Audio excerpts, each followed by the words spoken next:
Sure, this was 14 years ago, but I remember it vividly because it was so scary. Even before this, burglars and kidnappers were my biggest fear. After this happened, I was even more of a mess. It was right before Christmas and we weren't the richest family. So, my mom and I were in a thrift store for some cheap gifts. I have always loved stuffed animals, so my mom sent me to that aisle so she could putter around the other toys without me seeing what she was looking at. It was a small store and I was a very smart and independent little kid, so there was no reason for her to be worried about me being just a few aisles over. The whole thing is burned into my memory so strongly that I even remember what stuffed animal I was playing with.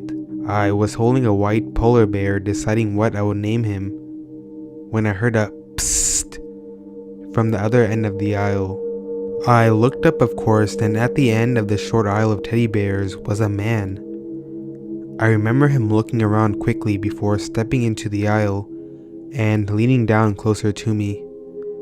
If I saw this creep's face today, I would remember it.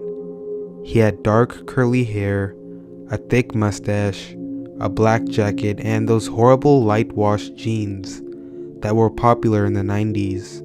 He asked me if I liked that bear and said that if I wanted it, I could have it. I had been warned about strangers and took it very seriously. Like I said, they were my worst fear. I once refused a ride home from a friend's mom because I had never met her before, and she said, "This is my mom." I was that weary of strangers. I started to back away from the man and he said, I remember it word for word too, "Come with me and you can have the bear and this." And he pulled a yellow sucker out of his pocket. It was one of those safety lollipops that had the looped stick that banks used to give out. I haven't seen them around in years, but they were all over when I was younger. At this point I remember being so scared I couldn't speak, so I ran away. I found my mom in the women's clothing and she told me to go away because she hadn't hidden the playhouse kitchen she'd put in the buggy. I remember her trying to put shirts over it, but I wasn't even paying attention to that. I remember my exact words to her were, "Someone tried to take me." It took her a minute to be convinced that I was telling the truth and not just trying to get a peek at my presence. But once she did, we contacted a store employee who called the police. The store was put on lockdown while the police searched for the guy and tried to find someone that had seen him. The police filed a report and I gave them a description, but I never did a sketch or anything since the guy hadn't actually done anything illegal. Just for your information, this was in Utah at a thrift store called Desert Industries in December of 1999. Crime in Utah is pretty low and it's a very family-oriented place, so that's probably why they saw it as such a big deal. I imagine that now something like this would be brushed off and not taken seriously, but maybe that's just because I watched too much Law and Order SVU. The police never got back to us, but I've always wondered if he was just kind of a weird guy and my memory is exaggerated, or if he really was a true creep and later kidnapped another child.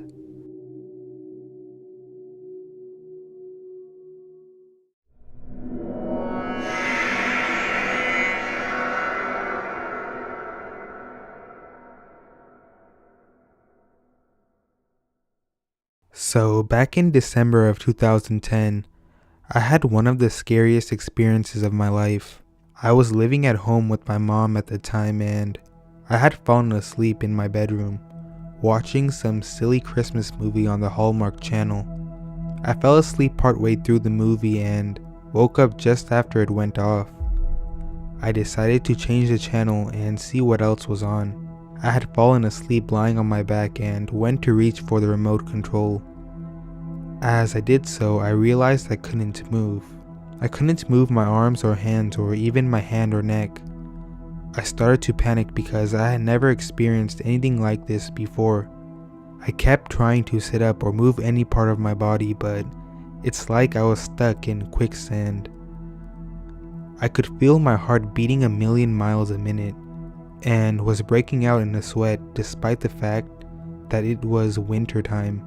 I tried screaming for my mom to help me, but no sound would come out.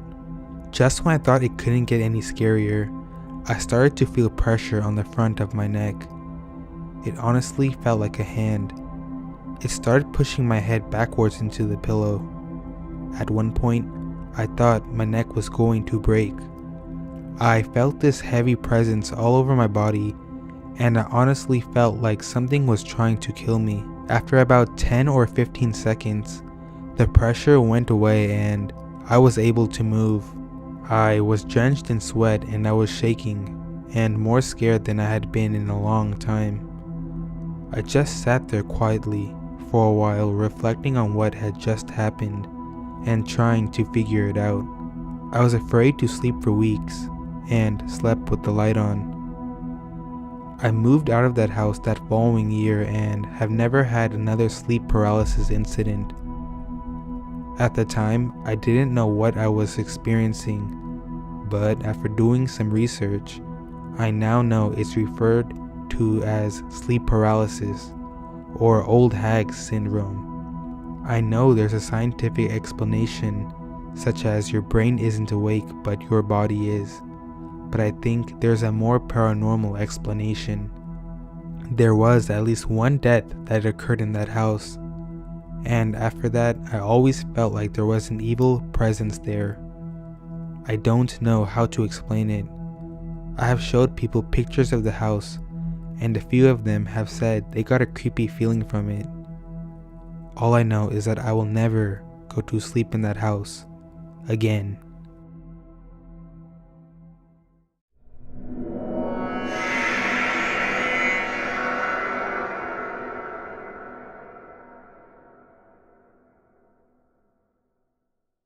What I'm about to tell you happened a while back when I was around 13 to 14 years old.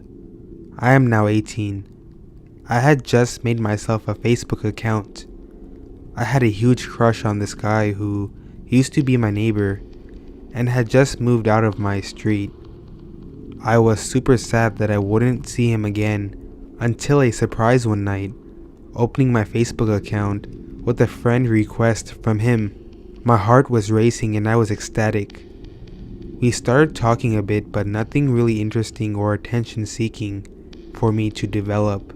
But one night we started a regular conversation as we would usually, and then it got really scary. All of a sudden he started claiming he wasn't my crush, that he had hacked his account and knows a lot about me.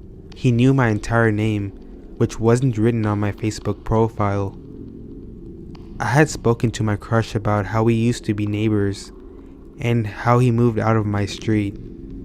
Now, this creep began threatening me on how he would come get me at my house because I was young and beautiful, and his wife is getting old and wasn't satisfying his young blood. As a 13 to 14 year old, I was completely freaked out, shaking on my desk chair, staring at this conversation. At one point I thought maybe my crush was just messing with me, as he did have this low-key weird personality.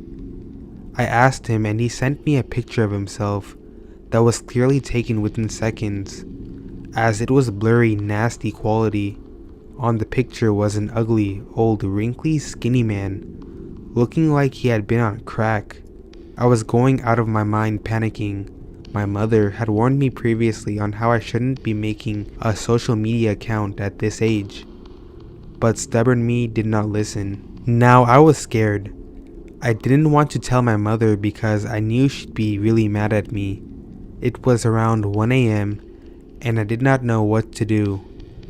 I ended up just blocking that account and going to bed, trying to move on and telling myself that he was probably just trying to scare me off. I was wrong. About an hour later, I received a phone call on my cell phone from an unknown number. I picked up. It was the man. "I told you I knew a lot about you, baby. Let's talk." I hung up, At this point, I was just so done with it and had a panic attack. I woke up my mother and told her everything. She asked me to print the conversations. I did, and told me she would take care of it when the morning comes. The next day I went to school. My mom was working from home that day. When I came back that evening, my mother told me the creep rang the doorbell a couple times around lunchtime and knocked on my window glass door. My mother called the police immediately. She took the plate number of his van as he was at the door.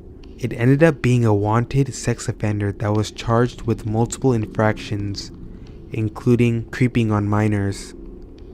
To this day, I still don't have a Facebook and keep my social media extremely low-key. You never know what creep can be behind the other screen.